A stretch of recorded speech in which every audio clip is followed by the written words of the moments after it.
අටකාමා කාන්තාරය කියලා කියන්නේ ලෝකයේ වියලිම වෙරළබඩ කාන්තාරවලින් එකක්. ඒක තියෙන්නේ චිලීවල.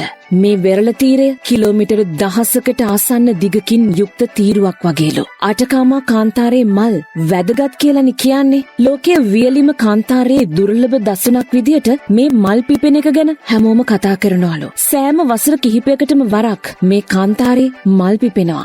નિયમિત වර්ෂාපතනය සහ උෂ්ණත්වය ඇතිවෙච්ච ගමන් මෙච්චර කාලයකට නිද්‍රාශීලීව තිබ්බ බීජ මේ කාන්තාරයේ පුරාම අවදි වෙනවලු. මල් පිපීම සාමාන්‍යයෙන් සිද්ධ වෙන්නේ වසන්ත කාලෙනේ. පැසිෆික් සාගරයේ උණුසුම් අවධියක් වන එල් නිනෝ අවධියේදී මේ මල් පිපීම ගොඩක් වෙලාවට සිද්ධ වෙනවලු. මේ විදිහට මල් පිපෙන එක ඩෙසිට්‍රෝ ෆ්ලොරිඩෝ කියලා හඳුන්වනවා කියලායි කියන්නේ. ඒකේ අර්ථය මල් පිපෙන කාන්තාරය කියන එකලු. අටකාමා කාන්තාරයේ පිපෙන මල් මෙලෝ මල්. මේ රෝස පාට මල් හැම වසර 7කටම වරක් පිපෙනවා කියලායි කියන්නේ. එතකොට නොලනාස් ඒත් මල් වර්ගයක්. මේ මල් අටකාමා කාන්තාරයටම ආවේනිකයි.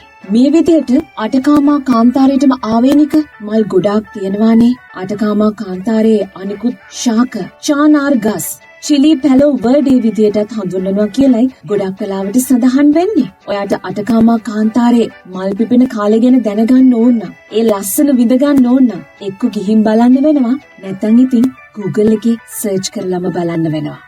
අපිලාගේ මෝර්නිං ෂෝ එක සතිය දවස්වල උදේම අහන්න.